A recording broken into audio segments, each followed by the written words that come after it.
नमस्कार दोस्तों, कैसे हैं आप सभी। आप सभी का स्वागत है फिर से आर्ट एकेडमी के चैनल पर। तो चलिए शुरू करते हैं। आज हम बात करने जा रहे हैं राजनीति विज्ञान के पाठ 4 के बारे में। पाठ का नाम है भारत के विदेश संबंध। तो चलिए शुरू करते हैं। पहला प्रश्न है, अंतरराष्ट्रीय संबंधों से आप क्या समझते हैं। अंतरराष्ट्रीय शब्द दो शब्दों से बना है, अंतर और राष्ट्रीय। जब एक देश विश्व के अन्य देशों के साथ राजनीतिक, आर्थिक, व्यापारिक और अन्य प्रकार के संबंधों की स्थापना करता है तो इसे अंतर्राष्ट्रीय संबंध कहा जाता है। सामान्य शब्दों में आज कोई भी देश इतना आत्मनिर्भर नहीं है कि अपनी जरूरतों को स्वयं पूरा कर सके। इसी संदर्भ में एक देश को अपनी विभिन्न जरूरतों को पूरा करने के लिए, अपने देश के कल्याण के लिए, अपने देश के विकास के लिए, अपने देश की रक्षा के लिए, अपने देश के खाद्यान्न के लिए, अपने देश की तकनीक के लिए, चाहते हुए भी और ना चाहते हुए भी दूसरे देशों के साथ संबंधों की स्थापना करनी पड़ती है। इसलिए अपने देश की सीमा से पार जाकर विदेशी मुल्कों के साथ संबंधों की स्थापना करनी ही पड़ती है। ऐसे संबंधों को अंतरराष्ट्रीय संबंध या अंग्रेजी में इनको ही इंटरनेशनल रिलेशनशिप कहा जाता है। हमारा अगला प्रश्न है, उपनिवेशवाद किसे कहते हैं। उपनिवेशवाद एक ऐसा प्रश्न जिसको आप कई बार कर चुके हैं। उपनिवेशवाद शब्द 3 शब्दों से बना है, उप जमा निवेश जमा वाद। उप का अर्थ है छोटा, कम, न्यून या थोड़ा। निवेश का अर्थ है कम से कम पूंजी लगाकर अधिक से अधिक लाभ प्राप्त करना। वाद का अर्थ है विचारधारा। कुल मिलाकर एक ऐसी विचारधारा जिसमें कोई व्यक्ति, कोई संस्था, कोई समूह या कोई देश किसी क्षेत्र में कम से कम निवेश करके अधिक से अधिक लाभ कमाना चाहता है तो यह उपनिवेशवाद कहलाता है। उपनिवेशवाद की शुरुआत 17वीं शताब्दी के आसपास मानी जाती है। सामान्य शब्दों में जब कोई बड़ा या शक्तिशाली देश अपने आसपास के छोटे देशों पर अधिकार करके, उस पर सैन्य हमला करके या किसी अन्य तरीके से उस पर अपना आधिपत्य या अधिकार जमा लेता है और वहां के समस्त आर्थिक, व्यापारिक और राजनीतिक लाभों को अपने देश की ओर स्थानांतरित कर देता है तो इसे उपनिवेशवाद कहा जाता है। इसे अंग्रेजी में कॉलोनिज्म के नाम से जाना जाता है। सामान्य अर्थों में अंग्रेज यानी कि ब्रिटिश भारत में व्यापारी के रूप में आए थे, परंतु भारत की कमजोर स्थिति का लाभ उठाते हुए वे यहाँ के शासक बन बैठे और लगभग 200 सालों तक अंग्रेजों ने भारत का भरपूर शोषण किया। ये उपनिवेशवाद का एक सबसे अच्छा, सच्चा और कड़वा उदाहरण है कि उपनिवेशवाद सदैव औपनिवेशिक देश के लिए अत्यंत हानिकारक होता है। हमारा अगला प्रश्न है, विदेश नीति से आप क्या समझते हैं या फॉरेन पॉलिसी किसे कहते हैं। एक देश बाहर के देशों के साथ किस तरह के संबंधों की स्थापना करेगा, उसकी विदेश नीति कैसी होगी। यानी कि एक देश दूसरे देश के साथ मैत्रिक संबंधों की स्थापना करेगा, व्यापारिक संबंधों की स्थापना करेगा, आर्थिक संबंधों की स्थापना करेगा, सांस्कृतिक संबंधों की स्थापना करेगा।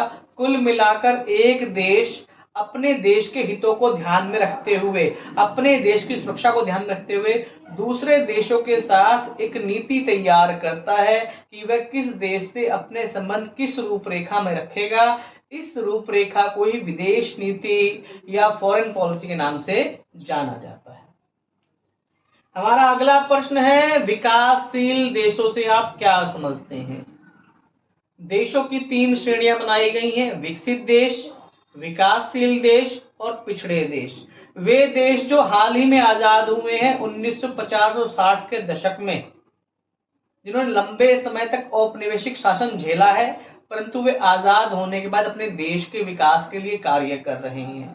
तो वे सभी देश जो अपने यहाँ संरचना ढांचा बना चुके हैं, आर्थिक, व्यापारिक, सांस्कृतिक रूप से मजबूत कर रहे हैं और विकसित देशों की सहायता से अपने विकास को, अपने देश के विकास को गति दे रहे हैं और वो चाहते हैं कि वो भी विकसित देशों की रेखा में शामिल हो जाएं, वहाँ का जीवन स्तर अच्छा हो, वहाँ की लाइफस्टाइल अच्छी हो, वहाँ का खान पान अच्छा हो, उनकी औसत आय का स्तर अच्छा हो, वहाँ का स्वास्थ्य स्तर अच्छा हो, जो लगातार इस पद पर कार्य कर रहे हो और उन पे इनको सफलता भी प्राप्त हो रही है, ऐसे देशों को विकासशील देश कहा जाता है। हमारा अगला प्रश्न है, विश्व युद्ध से आप क्या समझते हैं और अब तक कुल कितने विश्व युद्ध हुए हैं? विश्व युद्ध का अर्थ है कि युद्ध की वह श्रेणी या युद्ध की वह प्रणाली जिसमें बहुत सारे देश किसी विषय को लेकर, प्रतिस्पर्धा को लेकर, होड़ को लेकर रक्तपात संबंधी युद्ध करते हैं, एक दूसरे पर हमला करते हैं। विश्व युद्ध का अर्थ यह नहीं है कि विश्व के सभी देश युद्ध में शामिल हैं। इसका अर्थ यह हुआ कि विश्व के देश वे जो शक्तिशाली हैं और वर्चस्वता के लिए आपस में लड़ रहे हैं, विश्व युद्ध कहलाता है। जैसे कि पूरे विश्व में अब तक 2 प्रकार के विश्व युद्ध हुए हैं। पहला विश्व युद्ध 1914 से 1918 फर्स्ट वर्ल्ड वॉर और 1939 से 1945 सेकेंड वर्ल्ड वॉर। इन दोनों ही विश्व युद्धों में 2 गुट थे। एक गुट था मित्र राष्ट्र और एक गुट था त्रिगुट संधियां या केंद्रीय धुरी। यानी पहले गुट का नाम क्या है? मित्र राष्ट्र, और दूसरे नाम क्या है? धुरी राष्ट्र। मित्र राष्ट्र में आपका अमेरिका, फ्रांस, इंग्लैंड, रशिया शामिल थे, और धुरी राष्ट्रों में आपका इटली, जर्मनी, जापान, ऑस्ट्रिया, ये सब देश शामिल थे। और ये दोनों ही ग्रुपों के देश एक दूसरे कट्टर दुश्मन थे और एक दूसरे को हराना चाहते थे। इनकी आपसी प्रतिस्पर्धा ने विश्व युद्ध को उत्पन्न किया और अब तक के इतिहास में 2 विश्व युद्ध हुए हैं। पहला वर्ल्ड वॉर 1914 से 1918, सेकेंड वर्ल्ड वॉर 1939 से 1945। हमारा अगला प्रश्न है, सुरक्षा से आप क्या समझते हैं? सुरक्षा किसे कहते हैं? सुरक्षा शब्द का शाब्दिक अर्थ है सुनियोजित रक्षा। रक्षा की वह प्रणाली जो आपको हर प्रकार के डर, भय और आतंक से मुक्त बनाती है और आपको एक ऐसा वातावरण देती है जहां आपका जीवन, आपका परिवार और आपकी सभी चीजें सुरक्षित हैं और आप बिल्कुल बिना किसी भय के अपने जीवन की स्थापना करते हैं, सुरक्षा कहलाती है। इसे अंग्रेजी में सिक्योरिटी कहा जाता है। सुरक्षा के 2 परंपरागत रूप हैं, 2 रूप हैं, परंपरागत सुरक्षा और अपरंपरागत सुरक्षा। परंपरागत सुरक्षा में युद्ध को शामिल किया जाता है और अपरंपरागत में महामारियां, प्राकृतिक आपदाएं, जिनके बारे में कोई अंदेशा नहीं होता है। हमारा अगला प्रश्न है, शांति से आप क्या समझते हैं? शांति किसे कहते हैं? शांति एक व्यवस्था है जहां पर किसी प्रकार की अराजकता नहीं है, युद्ध नहीं है, रक्तपात नहीं है, सभी चीजें सह अस्तित्व के साथ स्थापित हैं, शांति कहलाती है। शांति कुल मिलाकर एक ऐसा माहौल है जहां सभी व्यक्ति अपने कर्तव्यों को स्वीकार करते हैं, अधिकारों को ग्रहण करते हैं, कोई किसी का शोषण नहीं करता है और सभी चीजें व्यवस्थित हैं। इस व्यवस्था को ही शांति के नाम से जाना जाता है। अगला प्रश्न है, गुट निरपेक्षता की नीति से आप क्या समझते हैं? गुट निरपेक्षता शब्द 2 शब्दों से बना है, गुट और निरपेक्ष। गुट का अर्थ है समूह, निरपेक्ष का अर्थ है परे रहना। 1945 से लेकर 1990 के बीच पूरा विश्व 2 गुटों में या 2 धड़ों में विभाजित हो गया था। नंबर 1 पूर्वी गुट और नंबर 2 पश्चिमी गुट। पूर्वी गुट का मुखिया साम्यवादी रूस था और पश्चिमी गुट का मुखिया यूएसए यानी कि अमेरिका था। पूर्वी गुट चाहता था पूरे विश्व में साम्यवाद का प्रचार हो, साम्यवाद की स्थापना हो, साम्यवाद का वर्चस्व हो।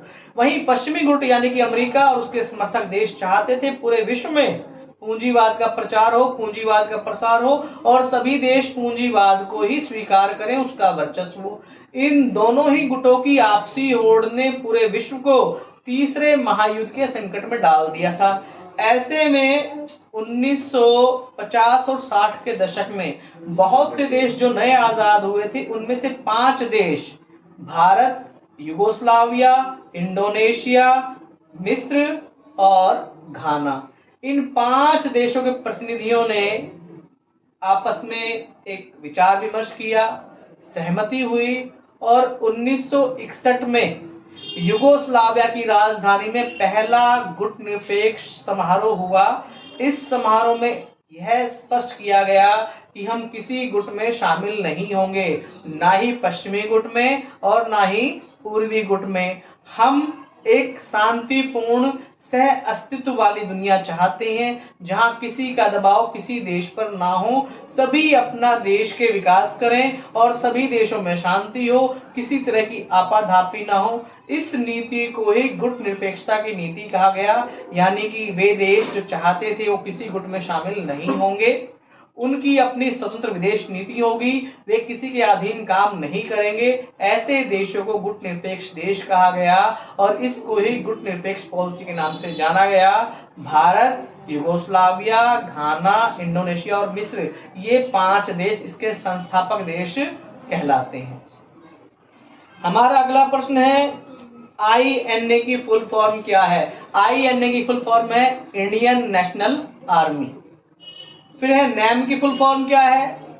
नॉन अलाइन मूवमेंट, यानी गुट निरपेक्ष आंदोलन। अगला प्रश्न है, गुट निरपेक्ष आंदोलन में जवाहरलाल नेहरू की क्या भूमिका थी? गुट निरपेक्ष आंदोलन की स्थापना करने का सबसे बड़ा श्रेय पंडित जवाहरलाल नेहरू को जाता है। ये संस्थापक देशों में से एक में शामिल थे और क्योंकि भारत अन्य 4 देशों से सबसे बड़ा था तो इसकी भूमिका भी बढ़ जाती है। पंडित जवाहरलाल नेहरू चाहते थे कि देशों में किसी तरह की आपाधापी ना हो, प्रतिस्पर्धा ना हो, युद्ध ना हो, लोग शांतिपूर्ण तरीके से अपने विश्व में अपना स्थान ग्रहण करें। इस प्रकार पंडित जवाहरलाल नेहरू चाहते थे कि पूर्वी गुट और पश्चिमी गुट की प्रतिस्पर्धा कम हो जाए, सभी छोटे देश अपनी विदेश नीति निर्माण स्वयं करें और उन पर किसी तरह का अनावश्यक दबाव ना हो। तो पंडित जवाहरलाल नेहरू ने गुट निरपेक्ष आंदोलन को विकसित करने में, उसको स्थापित करने में, उसमें एक बहुत बड़ी भूमिका निभाई। इसलिए पंडित जवाहरलाल नेहरू को गुट निरपेक्ष आंदोलन का सबसे बड़ा मुखिया, सबसे बड़ा फाउंडर और सबसे बड़ा सलाहकार माना जाता है। उन्हीं के माध्यम से विश्व में गुट निरपेक्ष आंदोलन की भली भांति स्थापना हो सकी। हमारा अगला प्रश्न है, सैन्य गठबंधन से आप क्या समझते हैं? सैन्य गठबंधनों से आप क्या कहना चाहेंगे? जब 2 या 2 से अधिक देश मिलकर सैन्य समझौता करते हैं कि उनमें से यदि किसी एक पर हमला होगा तो वे मिलकर उसका मुकाबला करेंगे, ऐसे गठबंधनों को सैन्य गठबंधन कहा जाता है। विश्व में लगभग कई सैन्य गठबंधन स्थापित हैं, जैसे नाटो, सीएटो, सेंटो, वार्सा। इसके अलावा भी बहुत से हैं। जब 2 या 2 से अधिक देश मिलकर सैन्य समझौता करते हैं जिसका उद्देश्य होता है कि आक्रमण होने पर या किसी देश के हमला कर देने पर ये हमला सभी पर माना जाएगा और हम सभी देश मिलकर उसका मुकाबला करेंगे, ऐसे गठबंधनों को सैन्य गठबंधन के नाम से जाना जाता है। अगला प्रश्न है, नाटो का संबंध किस समूह से है? नाटो की फुल फॉर्म है नॉर्थ अटलांटिक ट्रीटी ऑर्गेनाइजेशन और ये पश्चिमी गुट का सैन्य संगठन है। वार्सा पैक्ट का संबंध किस समूह से है? वार्सा पैक्ट का संबंध USSR समूह से है। फिर अगला प्रश्न है, रंग भेद से आप क्या समझते हैं या नस्ल भेद से आप क्या समझते हैं? जब एक मानव दूसरे मानव से या दूसरे मानवीय समूह से रंग के आधार पर, नस्ल के आधार पर भेदभाव करता है, छुआछूत करता है, तो यह स्थिति रंग भेदी कहलाती है। इसे अंग्रेजी बोलते हैं रेसिज्म। जैसे पूरे विश्व में सबसे बड़े रंग भेद का आधार है काले और गोरे का भेद। गोरे अपने आप को सभ्य, अपने आप को महान और अपने आप को शुद्ध मानते हैं और वे कालों को गुलाम, जानवर, किसी और की संज्ञा देते हैं। कुल मिलाकर वह स्थिति जब एक व्यक्ति या एक मानवीय समूह केवल रंग के आधार पर, नस्ल के आधार पर दूसरे समूह को अपने से निम्न, कम या पशु समझता है, तो इसी भेदभाव को रंग भेद या नस्ल भेद के नाम से जाना जाता है। नेहरू की विदेश नीति के 3 बड़े सिद्धांत क्या थे? जवाहरलाल नेहरू एक बहुत दूरदर्शी नेता थे। उनका मानना था कि विदेश नीति में किसी तरह का हस्तक्षेप नहीं होना चाहिए। उनकी विदेश नीति के 3 बड़े सिद्धांत थे। नंबर 1, शांति, सहयोग और सह अस्तित्व की स्थापना करना। नंबर 2, हर प्रकार से संप्रभुता की रक्षा करना ताकि कोई अन्य देश के निजी मामलों में हस्तक्षेप ना करे। और नंबर 3 है क्षेत्र की या देश की एकता अखंडता को बनाए रखना और साथ ही साथ देश के विकास को तेज रफ्तार गति से विकास प्रदान करना। अगला प्रश्न है बार्डुम सम्मेलन से आप क्या समझते हैं? 1955 में इंडोनेशिया के शहर बार्डुम में एक सम्मेलन हुआ। यह सम्मेलन था एशियाई और अफ्रीकी देशों का सम्मेलन। इस सम्मेलन में एशिया और अफ्रीका की एकता पर चर्चा की गई, क्योंकि एशिया और अफ्रीका दोनों ही महाद्वीप लंबे समय तक उपनिवेशवाद के शिकार थे और इन्हें बहुत सारी चीजों का सामना करना पड़ा था। तो इनके सामूहिक विकास के लिए इस सम्मेलन का आयोजन किया गया। इसी सम्मेलन में गुट निरपेक्ष आंदोलन की नींव रखी गई। तो इसी सम्मेलन को हम बार्डुम सम्मेलन एशियाई अफ्रीकी के नाम से जानते हैं।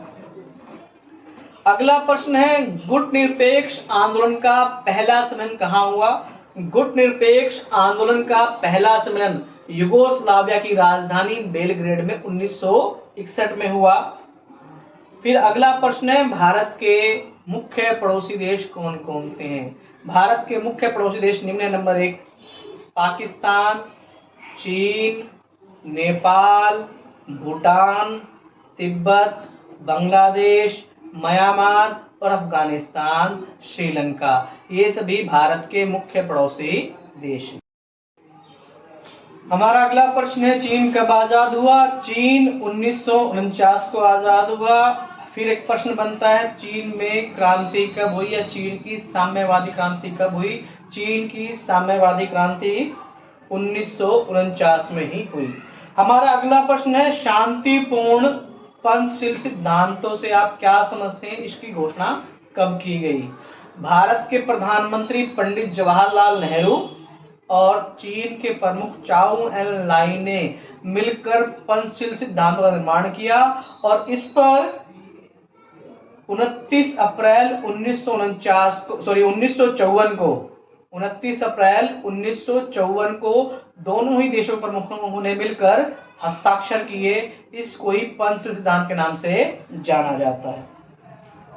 हमारा अगला प्रश्न है चीन ने तिब्बत पर कब्जा कब किया? चीन ने तिब्बत पर कब्जा 1950 में किया।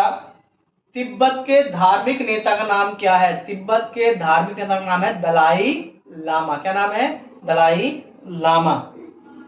दलाई लामा को भारत ने अपने यहाँ शरण कब दी? भारत ने दलाई लामा को अपने यहाँ शरण 1959 में यानी 1959 में भारत ने दलाई लामा को अपने यहाँ शरण दी। नेफा की फुल फॉर्म क्या है? नेफा की फुल फॉर्म है north east front line area. North east front line area. चीन ने भारत पर हमला कब किया? चीन ने भारत पर हमला 1962 में किया। चीन हमले के बाद भारत में नेहरू की छवि क्यों खराब हुई? सबसे ज्यादा आघात नेहरू की छवि को लगा। नेहरू आंख मूंदकर चीन पर विश्वास करते थे, उसे अपना बड़ा भाई मानते थे, परंतु चीन ने भारत की पीठ में छुरा घोंपा। उन्होंने न केवल तिब्बत पर कब्जा किया बल्कि भारत से किए गए सभी समझौतों को तार-तार कर दिया। और क्योंकि नेहरू उनके इस रूप को नहीं पहचान पाए और क्योंकि नेहरू उस समय के प्रमुख थे, प्रधानमंत्री थे, इसीलिए उनकी छवि धूमिल हो गई। यहाँ तक कि चीन ने भारत के आसपास के बड़े इलाके पर कब्जा किया, नेफा पे अपना हक जमाया, अरुणाचल प्रदेश, नागालैंड, यहाँ के सीमा पर अपनी सेनाएं स्थापित की और 1962 में तो चीन ने भारत पर हमला कर दिया। इस आघात को नेहरू सह नहीं पाए और वो बीमार रहने लगे और इन कारणों से उनकी विपक्षी पार्टियां और उनके पक्ष के बहुत से लोग उनके इस संदेह पर, इस कार्य पर उनकी आलोचना करने लगे और अपने इसी व्यवहार के कारण नेहरू की छवि धूमिल हो गई। नेहरू उन संबंधों को नहीं समझ पाए। हमारा अगला प्रश्न है भाकपा की फुल फॉर्म क्या है या सीपीआई की फुल फॉर्म क्या है? भाकपा की फुल फॉर्म है भारतीय कम्युनिस्ट पार्टी। अंग्रेजी में ही इसको सीपीआई बोलते हैं, communist party of India. Bharat में कम्युनिस्ट पार्टी की स्थापना कब हुई? भारत में कम्युनिस्ट पार्टी की स्थापना आजादी से पहले 1927 में एम.एन. रॉय और एस. डांगे के द्वारा की गई।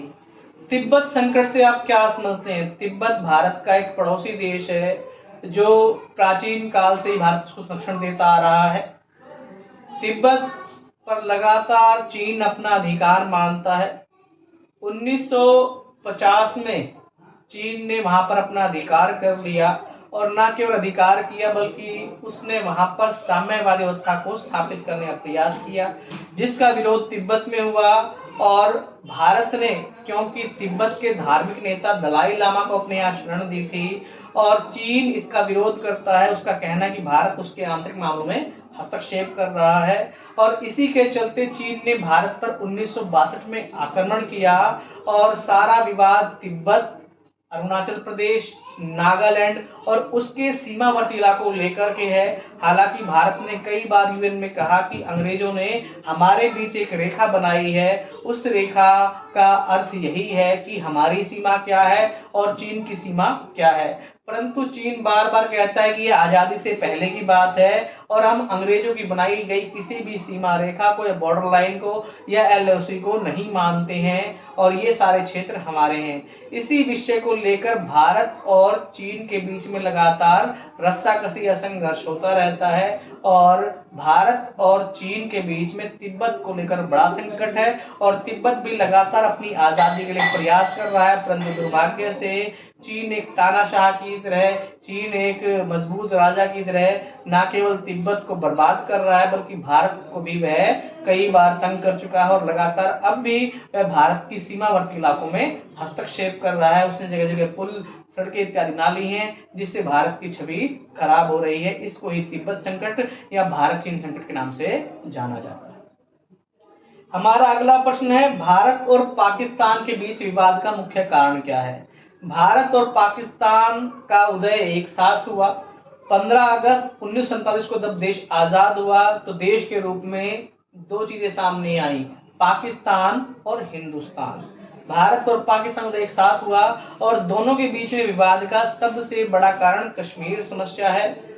पाकिस्तान के लोग कश्मीर को अपना अभिन्न अंग मानते हैं और भारत भी कश्मीर को अपना एक स्थायी क्षेत्र मानता है और आजादी के बाद वहां के राजा हरि सिंह ने कश्मीर का विलय भारत में ही किया था, तो कश्मीर का जो अधिकार है वो भारत का ही है। इसी विषय को लेकर भारत और पाकिस्तान के बीच में कई युद्ध हो चुके हैं। 1965 का युद्ध, 1971 का युद्ध, 1999 का युद्ध और उसके अलावा भी पाकिस्तान भारत को हराने के लिए बार बार हस्तक्षेप करता रहता है, आतंकी कार्यवाही करता रहता है। इसलिए भारत और पाकिस्तान के बीच लगातार कश्मीर को लेकर, नदी के पानी को लेकर कई ऐसे मुद्दे हैं जहां पर भारत और पाकिस्तान की नहीं बनती है और भारत और पाकिस्तान समूह आपस में लगातार संघर्ष करते हैं।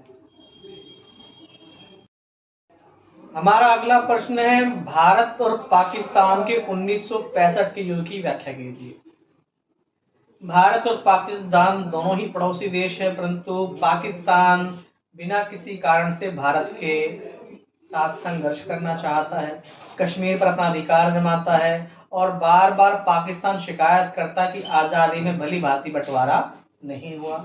इसी के एवज में 1965 में पाकिस्तान की सेनाओं ने गुजरात के कच्छ पर हमारे ऊपर हमला कर दिया और कश्मीर की तरफ से भी सेनाएं तैनात कर दी।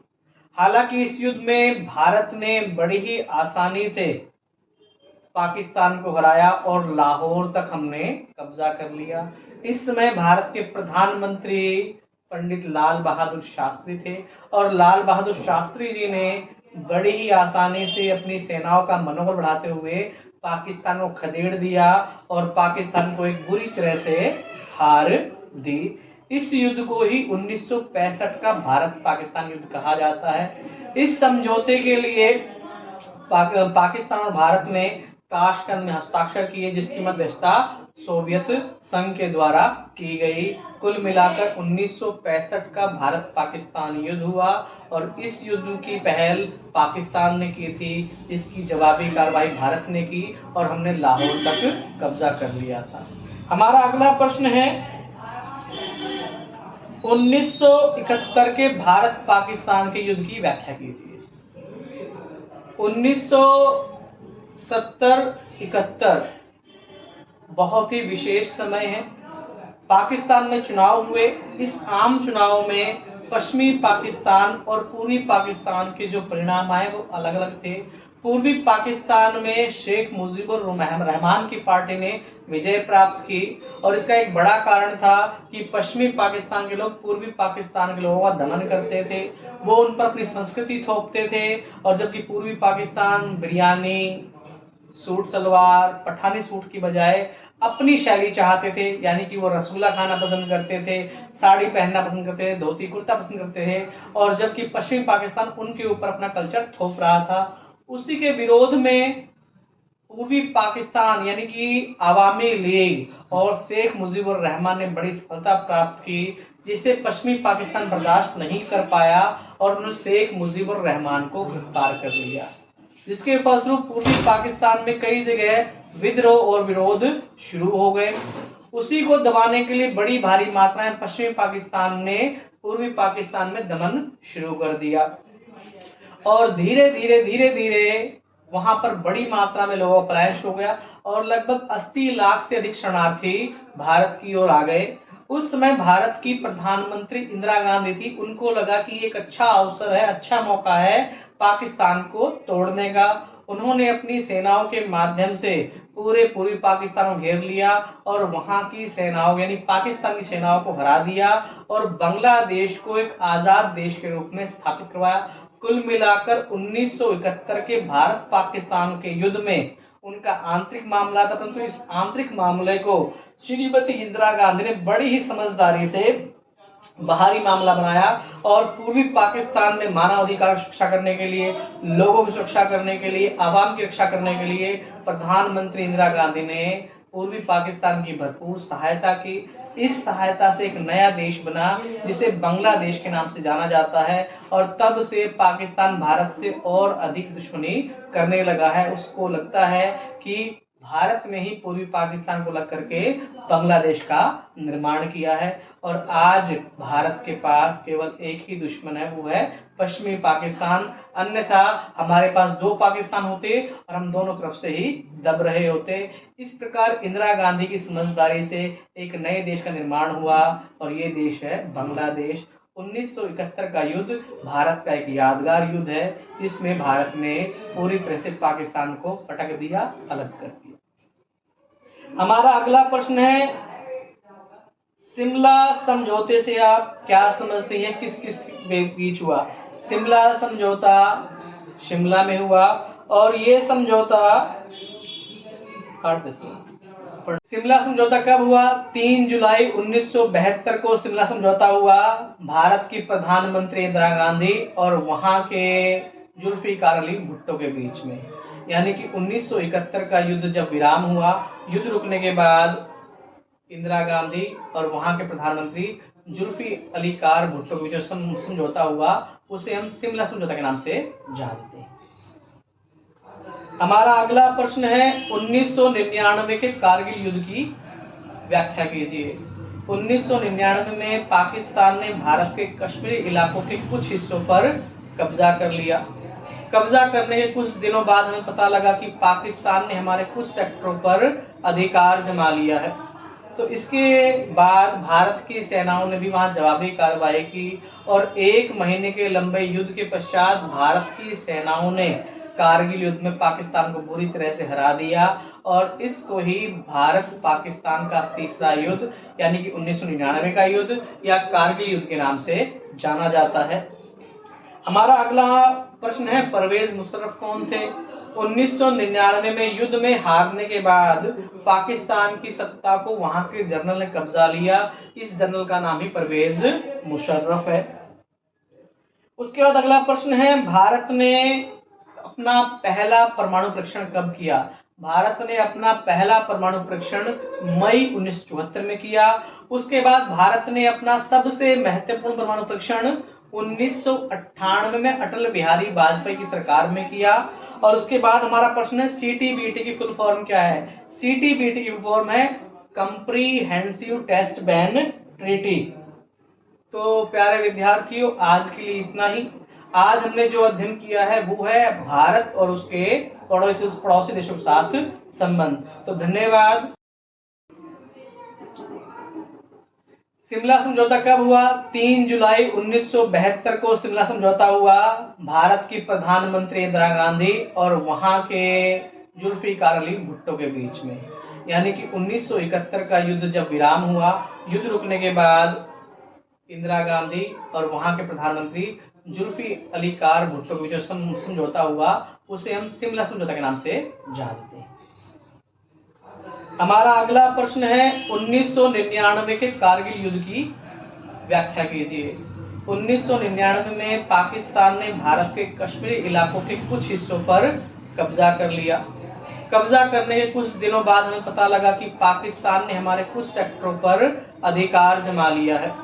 तो इसके बाद भारत की सेनाओं ने भी वहां जवाबी कार्रवाई की और 1 महीने के लंबे युद्ध के पश्चात भारत की सेनाओं ने कारगिल युद्ध में पाकिस्तान को बुरी तरह से हरा दिया और इसको ही भारत पाकिस्तान का तीसरा युद्ध यानी कि 1999 का युद्ध या कारगिल युद्ध के नाम से जाना जाता है। हमारा अगला प्रश्न है परवेज मुशर्रफ कौन थे?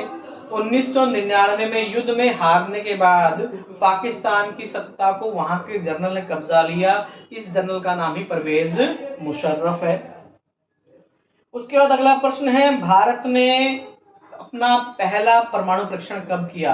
भारत ने अपना पहला परमाणु परीक्षण मई 1974 में किया। उसके बाद भारत ने अपना सबसे महत्वपूर्ण परमाणु परीक्षण 1998 में अटल बिहारी वाजपेयी की सरकार में किया। और उसके बाद हमारा प्रश्न है CTBT की फुल फॉर्म क्या है? CTBT की फुल फॉर्म है कंप्रीहेंसिव टेस्ट बैन ट्रीटी। तो प्यारे विद्यार्थियों, आज के लिए इतना ही। आज हमने जो अध्ययन किया है वो है भारत और उसके पड़ोसी देशों के साथ संबंध। तो धन्यवाद। वीडियो को पसंद करें, लाइक करें, सब्सक्राइब करें। धन्यवाद।